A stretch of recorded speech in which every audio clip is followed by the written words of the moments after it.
You've become a symbol whether you wanted to or not. The Valerian who refused to die. Other species, the alarm came at midnight station time. Jiwoo jerked awake, already moving before his brain fully processed what was happening. Red lights flashed in his quarters, and the automated voice repeated the same message over and over. Hull breach imminent. All personnel to defensive stations. He pulled on his pressure suit as he ran, his fingers working on muscle memory alone. The corridors were full of people rushing to their posts. Minho grabbed his arm as they passed. "It's the Purity movement," Minho shouted over the alarms. They brought reinforcements. 6 ships now, and they're not asking nicely anymore. Jiwoo's blood ran cold. "Where's Lyra?" "Medical bay." Where else would she be?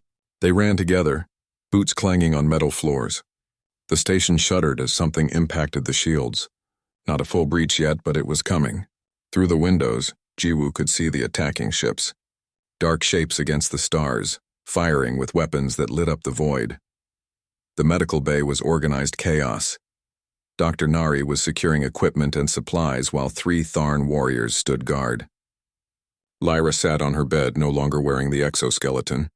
She'd graduated from it 3 days ago, and now she stood on her own strength. Crystalline skin reflecting the emergency lights in sharp patterns. "You need to get to the bunker," Jiwoo said immediately. "No," Lyra replied calmly. "I'm tired of running. Tired of hiding. This isn't about pride. Those ships out there want you dead. Then they'll have to come through this station to get me." She moved to the console and pulled up the security feeds. "Your commander, Yoon, is already coordinating the defense. The Tharn warship is engaging 3 of the enemy vessels, but 3 more are heading directly for this section." Another impact rocked the station. Closer this time. Jiwoo could hear the shields crackling under the strain. "Medical bay, this is Yoon," the intercom crackled. "We're holding them off, but it's not going to last. They're using some kind of shield disruptor. If we don't come up with something fast, they'll breach within the hour." Minho was already at a terminal, fingers flying across the controls. "The shield disruptor is broadcasting on a specific frequency. If I can match it and create interference, I might be able to buy us time." "How much time?" Yoon asked. "Maybe 20 minutes? Maybe less." "Do it." The station lurched violently. Jiwoo grabbed Lyra to keep her from falling. Even after weeks of recovery, she wasn't as stable as a human would be. Her bones had healed, but they were still adjusting, still learning to bear her weight under stress. "I can help," Lyra said suddenly. "I know Valerian ship systems. If the Purity movement is using modified Valerian tech, I might be able to find a weakness." "You're a pilot, not a combat specialist," Jiwoo argued. "I'm a survivor," Lyra corrected. "You taught me that. Now let me use it." She moved to Minho's terminal and began working alongside him. Jiwoo watched, feeling helpless. This wasn't his arena. He could save people once they were injured, but preventing the injury in the first place required different skills. "There," Lyra said, pointing at the screen. "See that power signature? They're routing too much energy to their weapons. It's making their shields weak on the rear quadrants." Minho grinned. "You beautiful alien genius. I'm patching this to Yoon and the Tharn ship." "Vengeance actual confirms," Yoon's voice came back. "They're repositioning to exploit the weakness." The station stopped shaking for a moment. Through the windows, Jiwoo saw the Tharn warship diving beneath the attacking vessels, firing with precision at their vulnerable sections. One enemy ship exploded in a silent flash. Another spiraled away, venting atmosphere. But 4 ships still remained. And they were getting smarter, adjusting their positions to cover their weak points. "They're adapting," Lyra said. "They know we found their flaw? Can you find another one?" Minho asked. "I can try, but..." Lyra trailed off, her expression troubled. "Wait, I recognize those ships now. They're not just Purity movement. Some of them are Valerian Conclave vessels." Jiwoo felt like he'd been punched. "Your government is attacking us?" "Not officially, probably. But someone high up in the Conclave must have sanctioned this. They want me dead badly enough to risk galactic law." The medical bay doors burst open. Commander Yoon strode in, her pressure suit scorched and dented. "We need to evacuate Lyra. The Tharn are offering to take her aboard their ship where she'll be safer." "No," Lyra said. "If I run now, this never ends. They'll chase me forever. I need to face this." "Face it how?" Yoon demanded. "You're not a soldier." "No, but I'm something they're not expecting." Lyra moved to the communication console. "Let me talk to them. Let me speak to whoever's leading this attack." Jiwoo grabbed her arm. "That's insane. They'll just use it as an opportunity to locate you precisely. They already know where I am, Lyra pointed out. They're shooting at the medical bay section specifically. But maybe if they hear me, if they see what I've become, it will make them think. Or it will make them angrier, Minho muttered. Only one way to find out. Lyra opened a broadcast channel before anyone could stop her. This is Lyra, daughter of the Conclave, speaking to those who hunt me. I know what I represent frightens you. I know my survival challenges everything our people believe. But I'm asking you to stop and think about what you're doing. You're trying to kill me to prove that death is better than change. Can't you see the contradiction? For a moment there was only static. Then a voice responded, cold and familiar. This is Ambassador Kai. Lyra, your existence is a wound in the fabric of our culture. Every moment you continue breathing, you corrupt our children, our values, our understanding of the universe. Kai, Lyra said softly.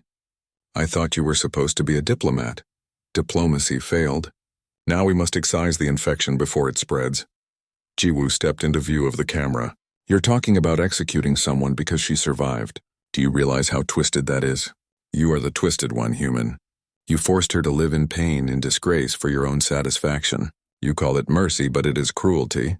Kai's face appeared on screen, his crystalline features hard and cold.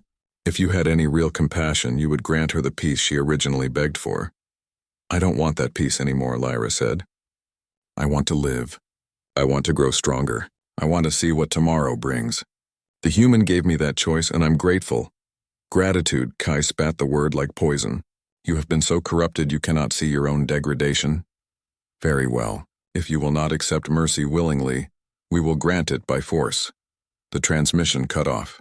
The station rocked with renewed attacks, harder than before. Jiwoo heard metal screaming somewhere in the distance, the sound of shields failing. Bunker now, Yoon ordered. This isn't up for debate anymore. They moved as a group, Jiwoo supporting Lyra as they ran through corridors filled with smoke and flickering lights. The bunker was deep in the station's core, reinforced with triple-thick walls and its own life support system. Other station personnel were already there, faces tight with fear. Minho sealed the door behind them. Shields are at 15%. They're not going to last much longer. The Tharn? Jiwoo asked. Fighting hard, but they're outnumbered now. More Purity movement ships arrived. This was planned, coordinated. They want to make sure there's no mistake this time. Lyra sank down against the wall, her face in her hands. This is my fault. All these people at risk because I wanted to live? No, Jiwoo said firmly, sitting beside her. This is happening because fanatics decided their beliefs are more important than someone else's life. That's not on you. The human is right, one of the Tharn warriors rumbled. His name was Gorak, and he'd been recovering from injuries in the medical bay when the attack started. You fought for survival. That is honorable. Those who punish you for living are the ones who should feel shame. The bunker shook. Lights flickered. Someone cried out in fear. I need to tell you all something, Lyra said into the frightened silence. Something I discovered this morning when Dr. Nari was running tests. Jiwoo turned to her. What? The human medical techniques didn't just heal me, they changed me. She stood and moved to the center of the bunker. My bones, the ones Jiwoo rebuilt with human methods and crystalline compounds from the asteroids. They're not Valerian anymore. Not completely. They're stronger, denser, more durable. Dr. Nari nodded. I was going to report this, but events moved too fast. Lyra's skeletal structure now has properties of both Valerian crystalline formation and human bone density. It's unprecedented. What does that mean? Minho asked. It means I'm not fragile anymore, Lyra said. It means I can take impacts that would shatter a normal Valerian. It means I'm proof that our species doesn't have to be weak. That's why they're so desperate to kill you, Yoon realized. You're not just a survivor. You're evidence that Valerians could be different, stronger. That everything they've believed for thousands of years might be wrong. Another explosion. This one close enough to crack the bunker walls. Emergency systems kicked in, spraying sealant foam over the fissures. We're not going to make it, someone whispered. The shields are gone. They're going to breach. Jiwoo looked around at the faces in the bunker. Humans who'd come to mine asteroids. Tharn warriors who'd stayed to fight for medical knowledge. Dr. Nari who'd arrived to help save lives. And Lyra, the Valerian who ref. 2 weeks after Lyra's asylum request went public, the galaxy was talking. Jiwoo discovered this while scrolling through the station's news feeds during his morning coffee. Headlines from dozens of worlds in dozens of languages all centered on one story: the Valerian who refused to die. "Listen to this one," Minho said, reading from his own datapad. "Human corruption of Valerian purity threatens galactic balance." That's from the Centauri Times. "Here's a better one," Commander Yoon added from across the mess hall. "Miracle or mistake? Medical ethics in cross-species treatment. At least they're asking questions instead of just condemning us." Jiwoo rubbed his eyes. He'd been working with Lyra on physical therapy every day, watching her slowly regain strength. The exoskeleton Minho built helped support her healing bones, but she was doing most of the work herself now. Her determination had grown alongside her physical recovery. "How's our celebrity patient this morning?" Yoon asked. Frustrated, Jiwoo replied. "She wants to walk without assistance, but her legs aren't strong enough yet. I keep telling her to be patient, but she says she's been patient for 2 weeks and that's long enough." Minho grinned. "Sounds like someone's learned human stubbornness." "That's what worries me," Jiwoo admitted. "The more human she acts, the more her own people will reject her. We're getting messages from the Valerian Conclave almost daily now. They're furious." "They're scared," Yoon corrected. "There's a difference. Fear makes people do stupid things." As if summoning trouble with the conversation, the station's alert system chimed. Yoon's datapad lit up with an urgent message. Her expression darkened as she read it. "We have incoming vessels. Multiple signatures. Unknown origin." The mess hall emptied as everyone rushed to their stations. Jiwoo headed straight for the medical bay, where Lyra was attempting to stand on her own. She looked up as he entered, her crystalline face lighting up with pride. "Look," she said, 3 steps without the supports. "That's great, but we have a situation. Unknown ships approaching." Jiwoo moved to the medical locker and started pulling out emergency supplies. "Probably nothing, but I want you ready to move if needed." Lyra's joy faded. "Ships, plural." "Yeah. Jiwoo, what if they're coming for me?" He wanted to tell her that was paranoid, that no one would attack a mining station over one Valerian, but the galaxy had surprised him before. "If they are, they'll have to go through me first." Lyra looked at him with those dark, endless eyes. "You would fight for me? Against others? I've already fought your culture and biology for you. Fighting some ships doesn't seem like much more of a stretch." The intercom crackled. "Medical Bay, this is Yoon. We've identified the vessels. 3 ships. One is Tharn Collective Military. The other 2 are unaffiliated, possibly mercenary. They're demanding to speak with Lyra." Jiwoo and Lyra exchanged glances. The Tharn Collective was a warrior species, known for their strength and their complicated honor code. What they wanted with Lyra, Jiwoo couldn't imagine. "Tell them she's under medical care and can't be disturbed," Jiwoo called back. "Already tried that. They say they'll wait." The mercenary ships, though, they're positioning themselves in a blockade formation. We might have a problem. Minho burst into the medical bay, slightly out of breath. "I've been monitoring communications. You need to hear this." He pulled up his datapad and played an audio file. A harsh, mechanical voice spoke. "Attention Mining Outpost Theta 7. You are harboring an abomination against natural order. The Valerian known as Lyra has violated the sacred law of graceful acceptance. Surrender her immediately or face consequences." "Who are these people?" Lyra whispered. "Fanatics," Minho replied. "They call themselves the Purity Movement. Religious extremists who believe species shouldn't mix cultures or ideas. They think humans corrupted you and they want to make an example." Jiwoo felt cold anger settling in his gut. "They want to kill her. Publicly, from what I can gather. They've been broadcasting their intentions across half the sector. This is about sending a message." Commander Yoon's voice came through the intercom again. "All hands, prepare for possible hostile action. Medical Bay, get Lyra to the secure bunker. Engineering, I need shields at maximum." The station shuddered slightly as the shields activated.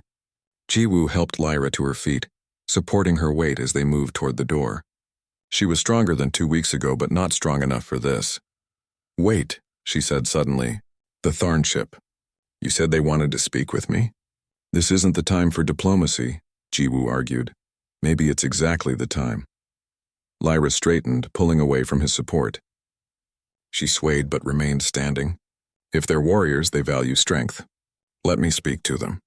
Let me show them I'm not some fragile thing to be pitied or destroyed. Lyra, you can barely walk. Then I'll sit and talk. But I won't hide." Her voice carried a steel that hadn't been there 2 weeks ago. You taught me to fight for survival, Jiwoo. Let me fight my own way. After a tense debate with Commander Yoon, they arranged a video call with the Tharn ship.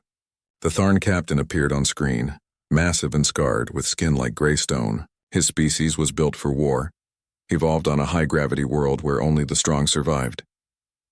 I am Captain Darroch of the Tharn warship Vengeance.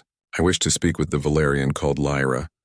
Lyra moved into view of the camera, still wearing her medical exoskeleton. I am Lyra. Darroch studied her for a long moment.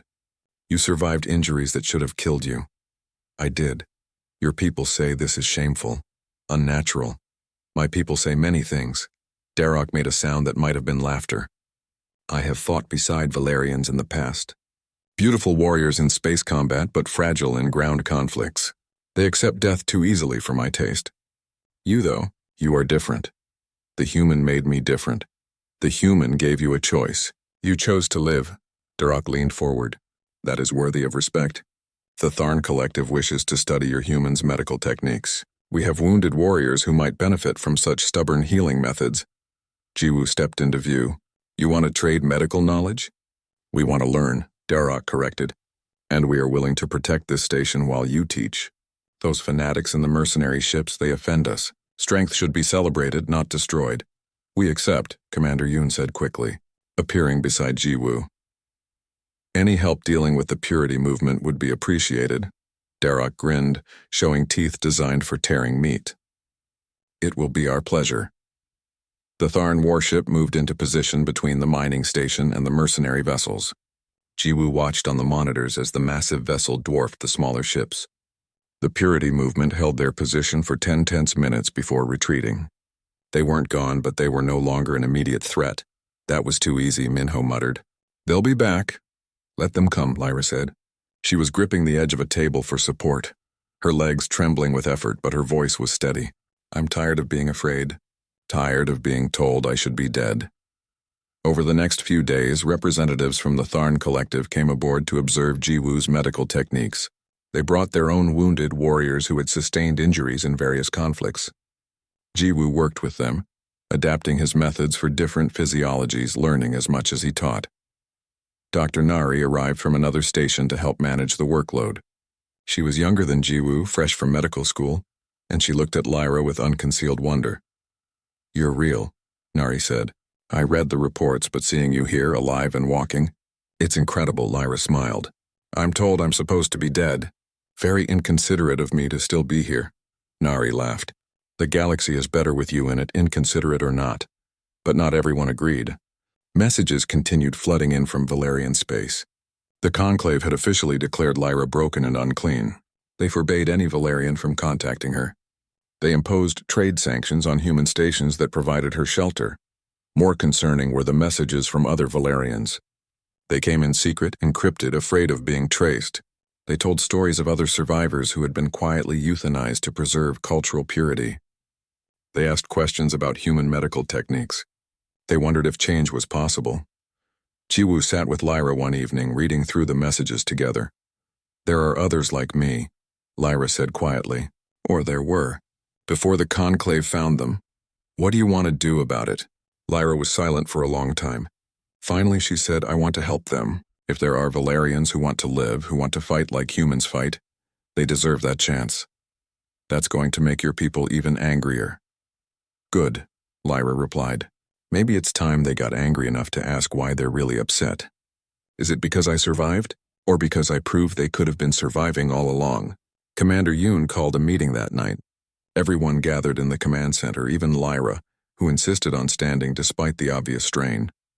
We need to talk about what happens next, Yoon began. This station has become something more than a mining outpost. We have wounded Tharn warriors in our medical bay. We have Valerian refugees asking for asylum. We have the purity movement threatening violence. This is beyond what we were designed to handle. Are you saying we should give up? Jiwoo asked. I'm saying we need to be realistic about what we've started here. Yoon looked at Lyra. The docking port hissed as the Valerian ship connected to the station. Jiwoo stood in the medical bay, positioning himself between Lyra's bed and the door. He wasn't sure what he planned to do if the Valerians tried to take her by force, but his body had moved on instinct. Easy there, hero, Minho muttered from his position near the equipment. Let's see what they want before you start a diplomatic incident. Commander Yoon entered first, followed by 3 Valerians. Jiwoo had never seen healthy members of their species before. They moved with an almost liquid grace, their crystalline skin catching the light and scattering it in rainbow patterns across the walls. They wore flowing robes that seemed to shift colors as they walked. The lead Valerian was male, taller than Lyra by half a head. His skin had a bluish tint that might have indicated age or rank. When he spoke, his voice had the same wind chime quality as Lyra's, but deeper, more resonant. I am Ambassador Kai of the Valerian Conclave.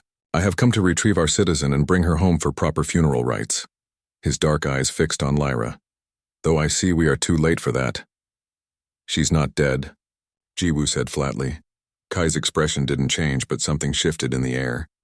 The 2 Valerians behind him made a sound like crystal bells cracking. Shocked, Jiwoo realized. They were shocked. That is not possible, Kai said slowly. The distress beacon data showed catastrophic injuries. No Valerian has ever survived such trauma. Well, this one did. Jiwoo gestured to the monitors. Her vitals are stable. The fractures are healing. She's going to make a full recovery. Kai moved closer to the bed, studying Lyra with an intensity that made Jiwoo uncomfortable. Lyra stared back at him, her expression unreadable. You are truly alive, Kai said to her in their own language. Jiwoo's translator implant picked it up and fed him the words. You refused the peace? I did not refuse, Lyra replied, also in Valerian. The human refused for me. Kai turned to Jiwoo.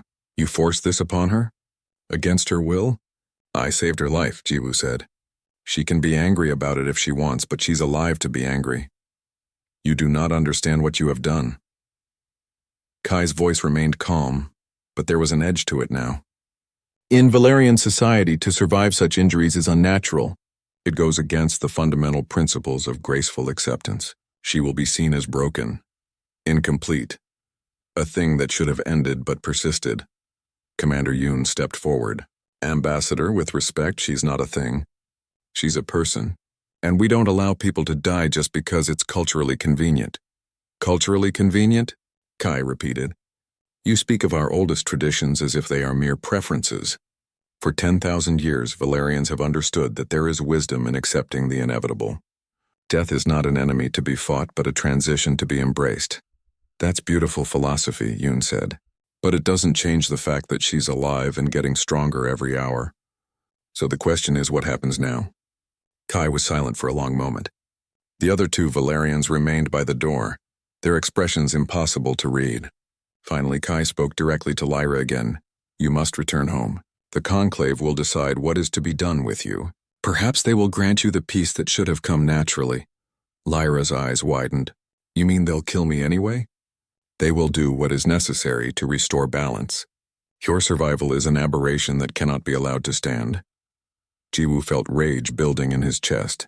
You're talking about executing someone because she had the audacity not to die in a crash. Do you hear how insane that sounds? Insane to you, perhaps, Kai replied. But you are human. Your species clings to life with a desperation that borders on madness. You fight against nature itself, forcing survival where there should be none. You call it strength, but we see it as fear. Fear? Jiwoo stepped closer to the ambassador. I've watched humans do impossible things because they refuse to give up. I've seen people rebuild their lives from nothing. I've seen hope triumph over despair. If that's fear, then I'll take it over your so-called wisdom any day. Enough, Commander Yoon said sharply. Ambassador Kai, according to galactic law, your citizen is currently under medical care in a human facility. She cannot be moved until she's cleared by our medical staff. That gives us time to figure out a proper solution. Kai's gaze never left Lyra. How long? At least a week, Jiwoo lied. She could probably be moved in 3 days, but he needed time. Time to figure out what came next. Very well, Kai said. But know this, human.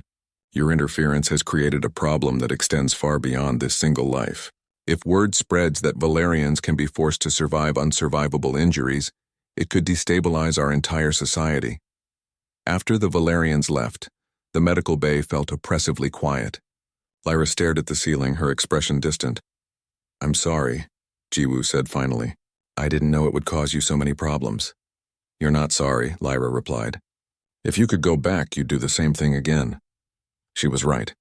Jiwoo couldn't deny it. Why? Lyra asked. Why do humans fight so hard? I've been lying here for days, listening to you work, watching you refuse to sleep, and I don't understand. What drives you? Jiwoo pulled up a stool and sat. I don't know if I can explain it in a way that makes sense to you, but humans, we're not the strongest species.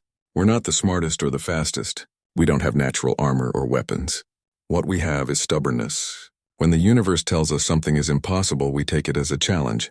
That sounds exhausting. Jiwoo laughed despite himself. It is, it really is. But it's also why we've made it this far.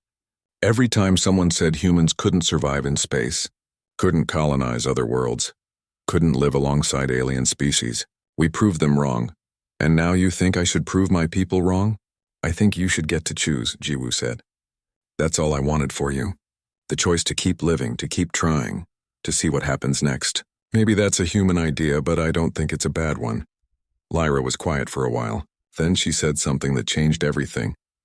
I don't want to go back. Jiwoo's heart skipped. What? I don't want to return to the Conclave. If they'll kill me anyway, if I'm already broken in their eyes, then what's the point? She turned her head to look at him directly. Can I stay here? With you humans? Commander Yoon, who had been standing by the door, spoke up. That would be asking for asylum. It's possible, but it's never been done before. No Valerian has ever chosen exile. Then I'll be the first, Lyra said with surprising firmness. The human saved my life against my will. The least he can do is give me a place to live it. Minho whistled low. This is going to cause some serious problems. Good, Lyra said. Let there be problems. The human taught me something these past few days. He taught me that fighting for survival isn't weakness. Maybe it's time my people learned that lesson too. Jiwoo felt something warm spread through his chest. Pride maybe, or hope. For the first time since he'd pulled Lyra from that wreckage, he felt like he'd made the right choice. We'll need to make it official, Yoon said. Submit the asylum request through proper channels. The Valerian government won't like it, but they can't legally stop us if she makes the request herself. I'll make the request, Lyra confirmed, though I suspect Ambassador Kai will not be pleased. That turned out to be an understatement. When Kai returned the next day to check on arrangements for Lyra's transport home, he found her sitting up in bed, supported by Minho's custom exoskeleton, signing asylum papers on a datapad. The ambassador's crystalline skin seemed to darken. You cannot do this. I can, Lyra said. I am. You said I'm already broken, already an aberration. If that's true, then I have nothing to lose by staying here. You have your honor to lose, your family's reputation, your place in Valerian history. My place in history is already decided, Lyra replied. I'm the one who survived. The one who was supposed to die gracefully but didn't. Whether I go home or stay here, that won't change. Kai looked at Jiwoo with something that might have been anger or might have been grief. You've corrupted her, filled her head with your human ideals of persistence and struggle. I showed her another way of thinking, Jiwoo countered. What she does with that knowledge is her choice. Choice, Kai repeated bitterly. You speak as if choice is always good, always valuable. Sometimes, human, the choices we make destroy us. He left without another word, his robe swirling behind him. The two other Valerians followed, and the medical bay was quiet again. Did I do the right thing? Lyra asked softly. Jiwoo didn't have an answer.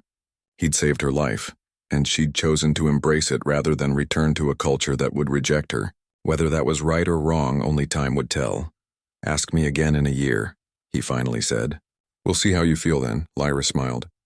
It was the first time Jiwoo had seen her smile, and it transformed her face. A year, I'm going to hold you to that, human. The medical bay smelled like antiseptic and recycled air. Jiwoo had been working for 36 hours straight, and his eyes burned with exhaustion. Coffee cups littered the workstation, each one drained to the dregs. His hands never stopped moving, even when his mind screamed for rest. Lyra lay on the medical table, her crystalline skin reflecting the harsh overhead lights. That was her name. He'd learned it during one of her conscious moments, when pain hadn't completely overwhelmed her ability to speak. Lyra, it was a pretty name, even if she kept using it to beg him to let her die.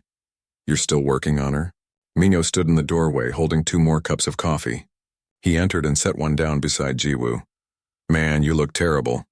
Thanks, Jiwoo muttered, not looking up from the bone regenerator he was calibrating. Really feeling the support here. Minho pulled up a stool and sat. They'd been friends since their academy days, before Jiwoo went into combat medicine and Minho chose engineering. Both of them ended up out here in the middle of nowhere, mining rocks for minerals that would fuel humanity's endless expansion into space. I'm serious, Jiwoo. When was the last time you slept? I'll sleep when she's stable. And when will that be? Minho gestured at the monitors surrounding Lyra's bed. Because those readouts look like they're barely holding steady. Jiwoo finally looked up. His friend's face showed genuine concern, which made the frustration in Jiwoo's chest ease slightly. I've managed to set most of the major fractures. The problem is Valerian bones don't heal like human bones. They're crystalline, remember? They grow differently. So what are you doing? Improvising? Jiwoo picked up a small vial filled with shimmering powder. This is refined crystal from the asteroids we mine.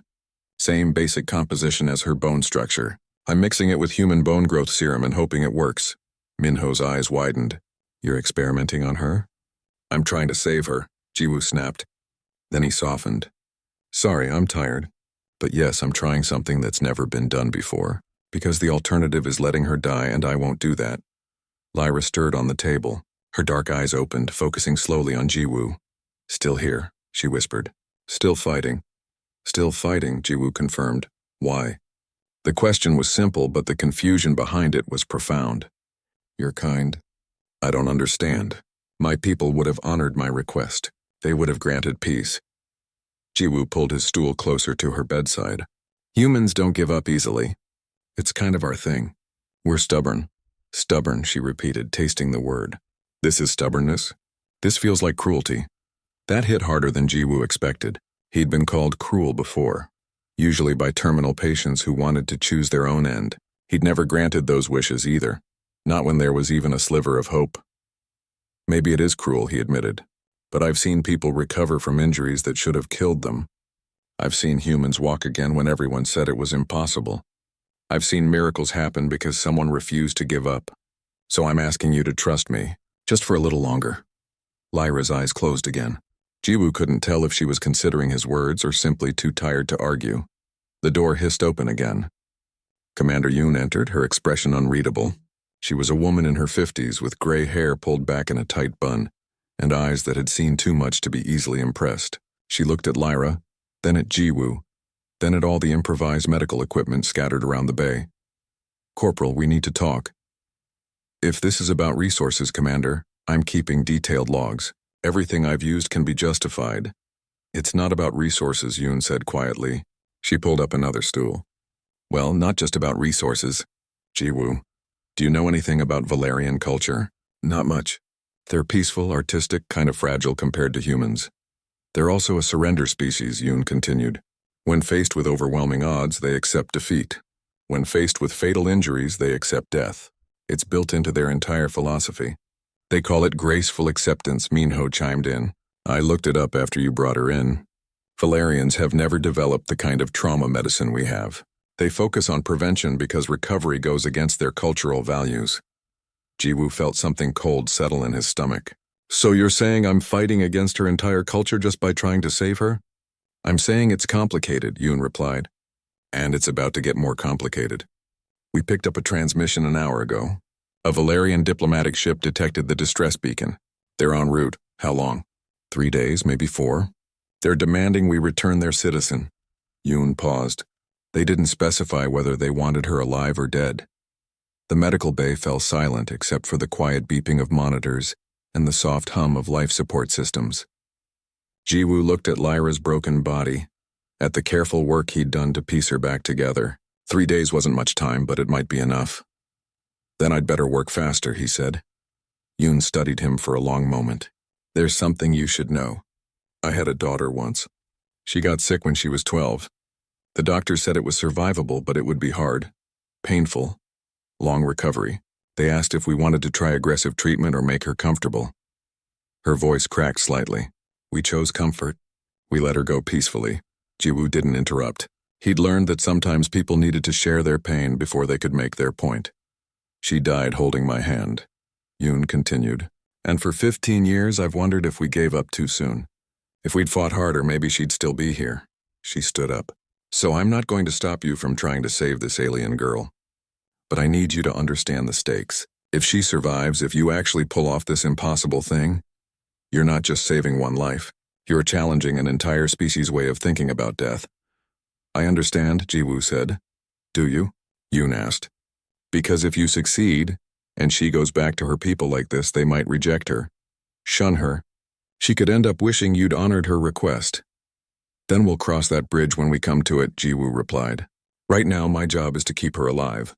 The rest can sort itself out later. Yoon nodded slowly. All right. You have 3 days before the Valerians arrive. Make them count. She left, her footsteps echoing down the corridor. Minho stayed behind. You know she's right. This could go wrong in so many ways. I know, but you're going to do it anyway. I am. Minho grinned. You're an idiot. A noble idiot, but still an idiot. He stood up and stretched. All right, what do you need? I'm an engineer, not a doctor, but I can help build whatever crazy contraptions you dream up. Jiwoo felt a wave of gratitude. I need external support structures. Something to hold her bones in place while the crystal serum does its work. And I need it to be adjustable because I have no idea how fast she'll heal.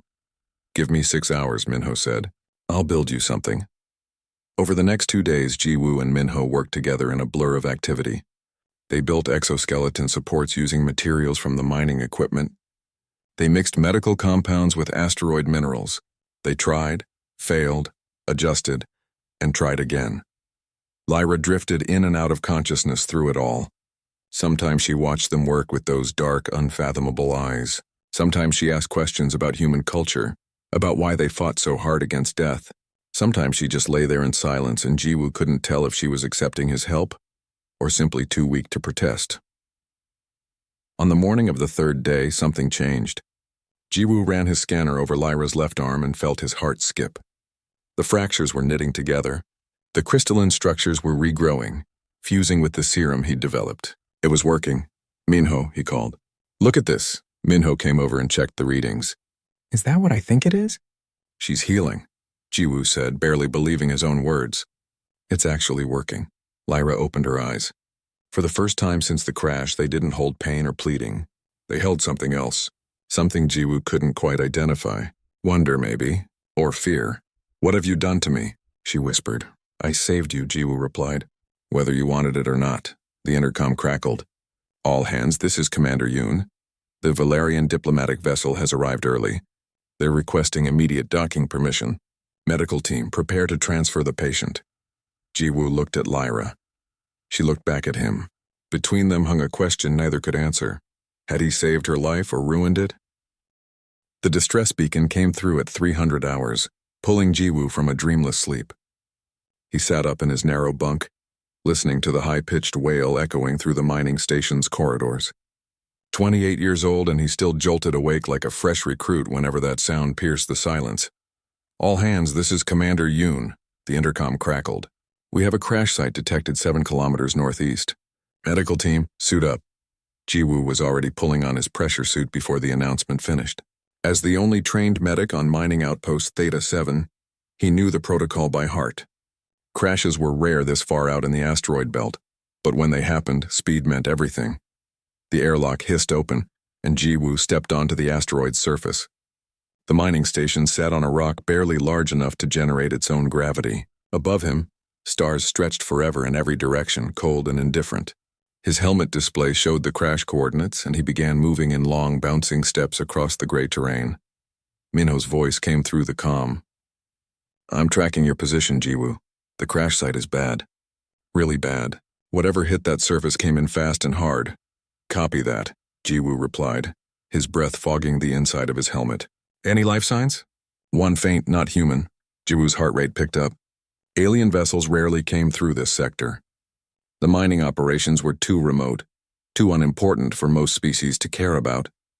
Whatever brought someone out here, it hadn't ended well. The wreckage appeared over a ridge. Pieces of a small scout ship were scattered across a 100-meter radius, glinting in the light from a distant sun. The main hull had buried itself in the soft regolith, leaving a deep scar across the asteroid's face. Jiwoo approached carefully, checking his radiation detector. Normal levels. Whatever fuel this ship used, at least it wasn't leaking. He found the entry point where the hull had cracked open like an egg. Inside, emergency lights flickered weakly, casting red shadows across twisted metal.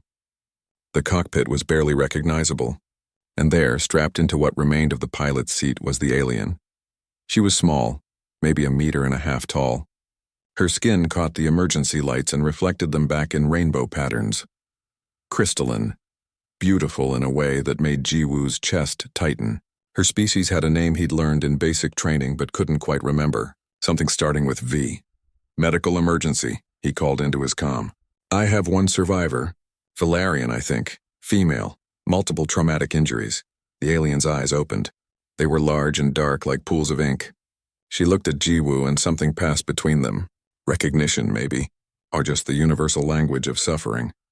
End me, she whispered in broken galactic common. Her voice was like wind chimes, each word a struggle. End me quickly. Jiwoo moved closer, pulling out his medical scanner. The device beeped as it analyzed her body, and the readings made his stomach drop. Every major bone structure showed fractures, multiple, severe. Her internal organs were damaged. Blood or whatever passed for blood in her species was pooling in places it shouldn't be. Please, she begged. Please. It hurts, end it. End me. He'd heard pleas like this before in combat. In field hospitals where morphine ran out and the wounded screamed for release. Jiwoo had never granted those requests, not once. Not when there was even a chance. Not today, he said quietly. He reached for the thermal blanket that had partially covered her and lifted it fully away. The damage was worse than his scanner indicated. Her left arm bent in 3 places where there should be no joints. Her legs were crushed beneath the collapsed control panel. Ribs, if Valerians had ribs, were visible through torn flight suit fabric. Crystalline fragments of what might have been her exoskeleton glittered in the emergency lights. You don't understand, the alien gasped. We cannot heal from this. My people cannot survive this. Please, human. Show mercy. Jiwoo ignored her words. His hands were already moving, falling into the familiar rhythm of trauma care. Stabilize the airway. Control the bleeding. Immobilize the fractures. The steps were the same whether the patient had 2 legs or 6. Whether their blood was red or blue or whatever color hers was. Station, I need immediate evac, he called. Patient is critical but stable enough for transport. Prep the medical bay for emergency surgery. Jiwoo. Minho's voice came back uncertain. Are you sure? The AI is saying Valerian physiology can't recover from injuries like that. Maybe we should respect her wishes. Prep the medical bay, Jiwoo repeated, his voice hard. That's an order. It wasn't really an order. Jiwoo was just a corporal and Minho was a chief engineer. They were the same rank, more or less. But Minho heard something in his friend's voice and didn't argue further. The alien was still trying to speak. You doom me to worse than death. My people will not accept me like this. I will be broken. Unwhole. Better to die here with honor than live as a shame to my family. Jiwoo carefully placed a foam stabilizer around her neck. We have a saying on Earth, where there's life, there's hope. I've seen people survive worse than this. That was a lie, but it was a lie he needed to believe right now. He worked for 20 minutes, stabilizing what he could with the supplies in his emergency kit. The alien drifted in and out of consciousness. Each time her eyes opened, they held the same plea. Each time, Jiwoo pretended not to see it. The transport drone arrived, a flat platform that could carry injured personnel back to the station. Jiwoo secured the alien to it with careful precision, making sure nothing would jostle during the journey. Every movement mattered. Every detail could mean the difference between life and death. As the drone lifted off, carrying its fragile cargo back toward the station, Jiwoo took one last look at the crash site. The ship was beyond salvage. Whatever had brought this Valerian to the middle of nowhere, whatever mission or purpose had driven her here, it ended the moment she hit the surface. But her life didn't have to end. Not if Jiwoo had anything to say about it. He began the long walk back to the station, his mind already racing through treatment options. Human medicine had come a long way. They'd learned to adapt techniques for different species. Not all aliens were the same, but pain was universal. Trauma was universal, and the will to save a life transcended species. Jiwoo? Commander Yoon's voice came through his helmet. I'm watching the drone feed. Are you absolutely certain about this? We don't have protocols for Valerian trauma. We don't even have the right blood type stored. Then we'll make new protocols, Jiwoo replied. And we'll synthesize what we need. There was a long pause. Finally, Yoon sighed. The medical bay is ready. But this is on you, Corporal. If this goes wrong, if we waste resources on a lost cause, the brass won't be happy.